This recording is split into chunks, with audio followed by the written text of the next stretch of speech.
The which के बाद एक और खून खौला देने वाली एक्शन फिल्म धमाकेदार एंट्री ले चुकी है।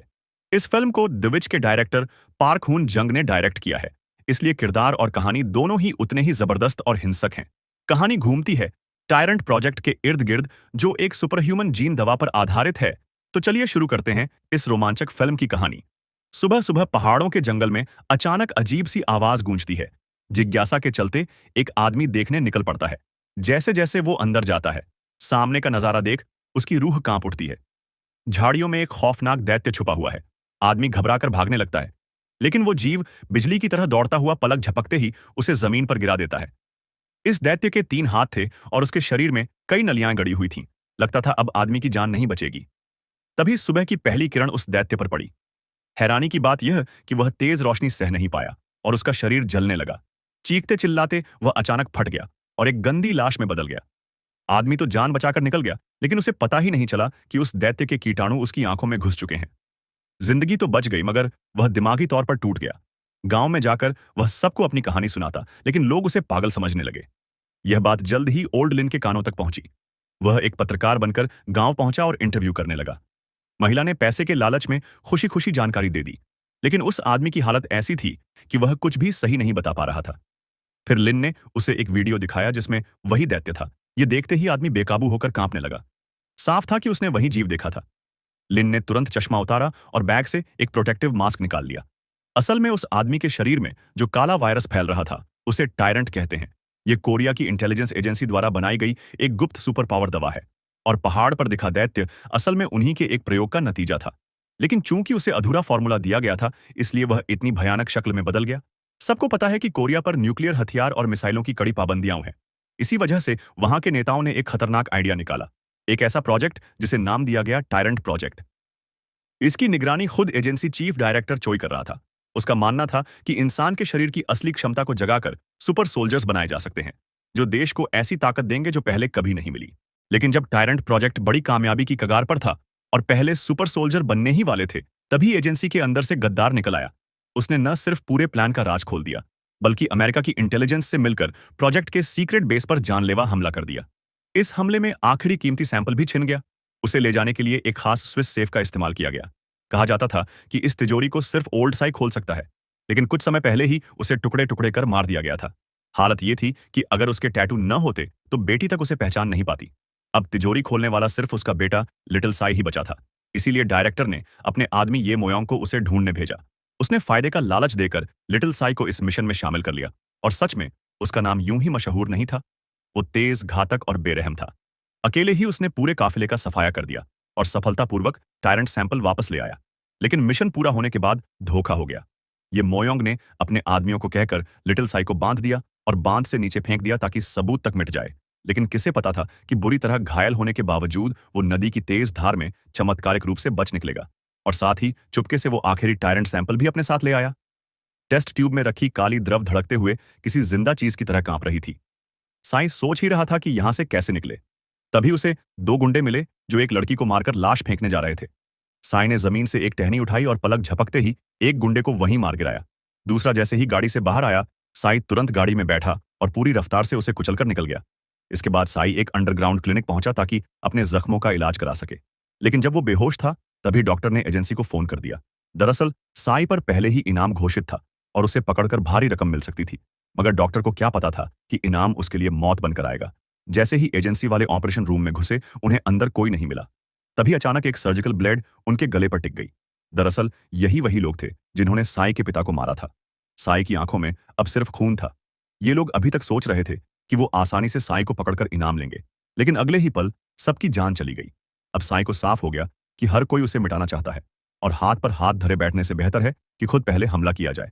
इसलिए उसने फैसला किया कि सबसे पहले धोखेबाज ये मोयोंग को ही खत्म करना होगा। ये मोयोंग खाली तिजोरी वापस लेकर सीधे चोई डायरेक्टर के खास आदमी के पास पहुंचा, यह सोचकर कि अब उसे इनाम मिलेगा। लेकिन चोई डायरेक्टर पहले से ही पूरी जाल बिछा चुका था। उसका मानना था कि राज हमेशा जिंदा लोगों से नहीं, बल्कि सिर्फ मरे हुए लोगों से ही छिप सकता है, और इस काम को अंजाम देने के लिए सबसे सही इंसान था घातक कातिल लाओलिन। लाओलिन मौत की तरह खामोश चलते हुए हर उस इंसान की तलाश में था जिसने कभी भी टायरेंट प्रोजेक्ट का नाम सुना था, चाहे वो शुरुआत में राक्षस देखने वाला आदमी हो या फिर रात में छुपे हुए लोग, यहां तक कि शाओछाई भी। सब उसकी हिट लिस्ट में आ चुके थे। लाओ लिन की बेरहम गोलियों से बड़े बड़े नाम चुपचाप दुनिया से मिटने लगे। इधर चोई डायरेक्टर के लोग दिन रात तिजोरी का पासवर्ड तोड़ने में लगे थे। लेकिन लॉक एक्सपर्ट को जल्द ही शक हुआ। उसे पता चला कि आखिरी कुछ डिजिट रीसेट किए गए हैं, यानी किसी ने तिजोरी के साथ छेड़छाड़ की है। उधर शाओ चाय ने अपनी बदले की जंग शुरू कर दी थी। उसने एक छोटा ट्रक छीना और तेज रफ्तार में सीधे येमोयोंग के रेस्टोरेंट जा पहुंचा। लेकिन वहां तो पहले ही सन्नाटा पसरा हुआ था। तभी दीवार पर लगी एक पुरानी फोटो ने उसका ध्यान खींचा। उसमें येमोयोंग अपने दो खास दोस्तों के साथ खड़ा था और दोनों को शाओ चाई अच्छी तरह पहचानता था।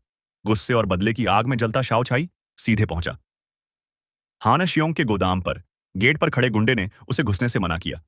शाओ चाई ने बिना कुछ कहे उसे बुरी तरह पीटा और अंदर घुसाया। अचानक सामने पड़ा हान शियोंग हैरान रह गया। उसे यकीन ही नहीं हुआ कि शाओ चाई अब तक जिंदा है। वो जानता था कि शाओ चाई कितना खतरनाक है, इसलिए डर के मारे उसकी हर मांग पूरी करने को तैयार हो गया। लेकिन वहीं मौजूद दो विदेशी गुंडे हालत को समझ ही नहीं पाए। उन्होंने शाओ चाई से बदतमीजी की और हाथ उठाने की कोशिश की। नतीजा ये हुआ कि शाओ चाई ने उन्हें भी बेरहमी से खत्म कर दिया। अब सिर्फ घायल हान शियोंग कोने में पड़ा तड़प रहा था। शाओ चाई ने उसे बुरी तरह धमकाया और आखिरकार उसने येमोयोंग के छिपने की जगह बता दी। शाओ चाई तुरंत बुसान की ओर निकल पड़ा। लेकिन दूसरी ओर मौत का सौदागर लाओ लिन भी अपना मिशन शुरू कर चुका था। उसका अगला निशाना भी था येमोयोंग। उसके गुंडे समझ ही नहीं पाए कि हुआ क्या है और लाओ लिन की गोलियों की बौछार में सब ढेर हो गए। लेकिन अफसोस, येमोयोंग वहां मौजूद ही नहीं था। जब छोटा चाय अपार्टमेंट पहुंचा तो सामने से बैग लेकर निकलते हुए उसे बूढ़ा लिन दिख गया। बूढ़े लिन ने जैसे ही छोटे चाय को देखा, उसे लगा कि ये वही है जो उसकी हिट लिस्ट वाली लड़की जैसा दिखता है। लेकिन वो पूरी तरह से पक्का नहीं था। छोटा चाय कमरे में गया तो देखा कि अंदर के सब लोग पहले ही मारे जा चुके थे। बाहर निकलते ही बूढ़े लिन ने मोबाइल से फोटो निकालकर गौर से मिलाया। तभी उसे एहसास हुआ कि उसने बड़ा मौका गंवा दिया। उसी समय छोटा चाय बाहर निकल आया। बूढ़ा लिन उसे पकड़ने ही वाला था कि अचानक कुछ गुंडों से टकरा गया। दरअसल ये वही गुंडे थे जिन्हें अभी थोड़ी देर पहले छोटा चाय ने धुना था, और अब उन्हें लगा कि ये बूढ़ा भी सही शिकार है। मजबूरी में बूढ़े लिन ने सब गुंडों को पटकनी दी। लेकिन तब तक छोटा चाय वहां से गायब हो चुका था।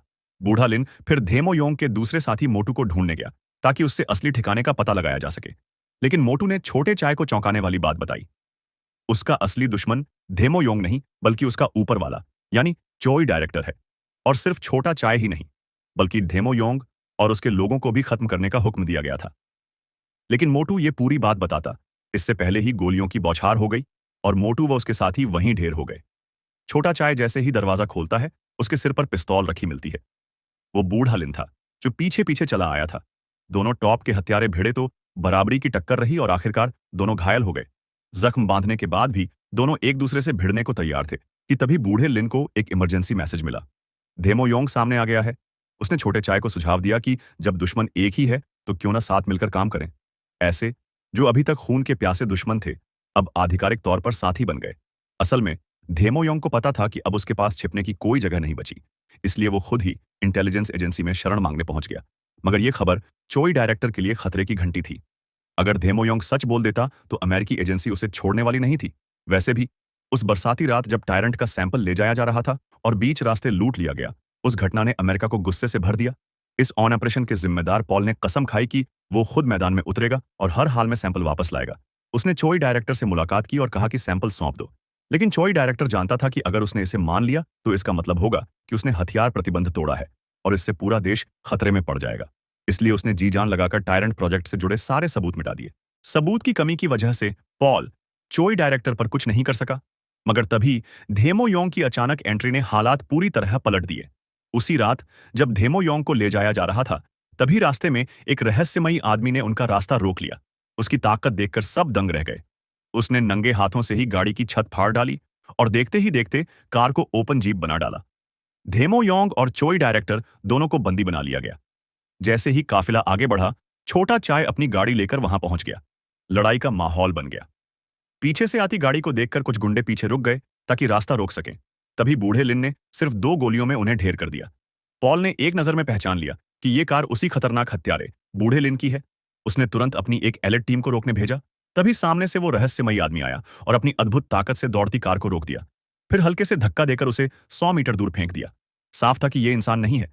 जब उसने टूटी फूटी कार का दरवाजा खोला तो अंदर कोई नहीं था। तभी छोटा चाय ने मौका देखकर उसकी खोपड़ी में गोली मार दी।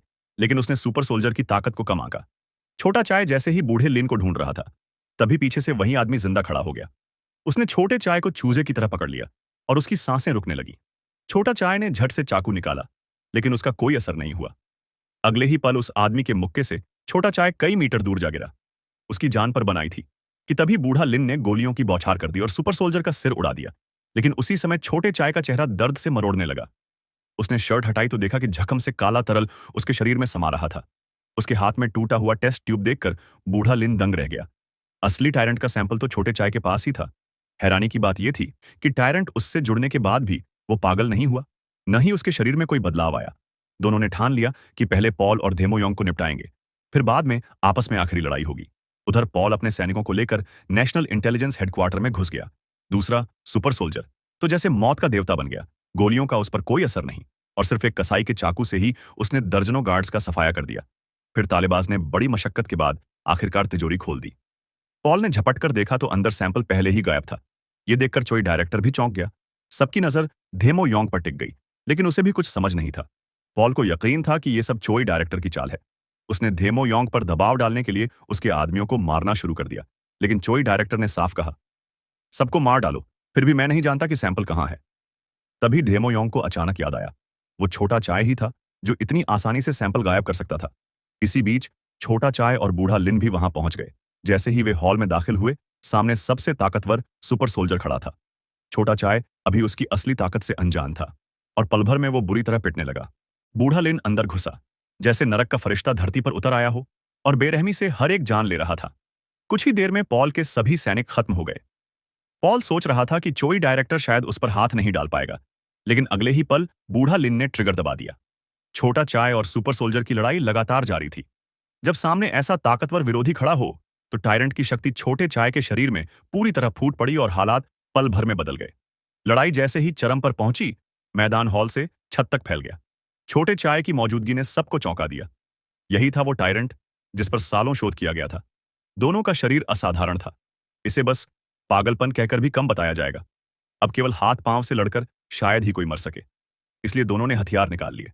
दोनों की भिड़ंत बेरहम थी, कोई पीछे नहीं हट रहा था। अंत में टायरेंट की ताकत ने बाजी पलट दी। सुपर सोल्जर को दीवार पर ठोंक दिया गया और अंततः उसने हरकत करना बंद कर दिया। रात के अंधेरे में इस दृश्य को देखकर जब कोई भागने लगा, तो छोटा चाय ने सबसे साधारण तरीका अपनाकर उसे खत्म कर दिया। लेकिन तभी बूढ़ा लिन अचानक पीछे से हमला कर बैठा। चोई डायरेक्टर टायरेंट की कमजोरी को जानता था। उसने अपने लोगों से स्टेज पर स्पॉटलाइट ऑन करने को कहा। तेज रोशनी में छोटा चाय बेहद दर्द में था, शरीर जलने लगा। बूढ़ा लिन मौका पाकर लगातार गोलियां चला रहा था ताकि उसे पूरी तरह नष्ट किया जा सके। मगर टायरेंट आखिरकार पूर्ण विकसित सीरम सैंपल था और इन हालातों में भी उसकी शक्ति कम नहीं हुई। जैसे ही बूढ़ा लिन ध्यान हटा, छोटा चाय ने पलटवार किया और सारे लाइट्स गिरा दिए। लेकिन चोई डायरेक्टर बिल्कुल शांत था, बल्कि छोटे चाय की स्थिति से खुश भी था। कम से कम यह साबित हुआ कि कोई टायरेंट की शक्ति को पूरी तरह संभाल सकता है। उसने चेतावनी दी कि छोटा चाय को कहीं अंधेरे में छुपना चाहिए, वरना सूरज निकलते ही वह किसी भी जगह नहीं बच सकेगा। अमेरिकी एजेंट भी चैन से नहीं बैठेंगे, क्योंकि आज से छोटा चाय इस देश का सबसे ताकतवर सीक्रेट हथियार बन चुका था। चोई डायरेक्टर के जाने के तुरंत बाद पॉल के दर्जनों लोग वहां पहुंच गए। अग्रणी एजेंट ने चोई से टायरेंट की लोकेशन बताने के लिए दबाव डाला। बूढ़ा लिन ने स्थिति खराब देखी और बड़ी मुश्किल से गोलीबारी में बचते हुए वहां से भाग निकला। चोई डायरेक्टर ने सुनिश्चित कर लिया कि टायरेंट किसी और के हाथ ना लगे और अंत में उसने खुदकुशी कर ली। इस तरह द टायरेंट की पहली सीजन समाप्त हुई। लेकिन छोटा चाय और टायरेंट की कहानी अभी शुरू ही हुई थी। क्या वह सुरक्षित भाग पाएगा? क्या बूढ़ा लिन अभी भी जीवित है? ये सब अगले सीजन में पता चलेगा। Thanks for watching. सब्सक्राइब।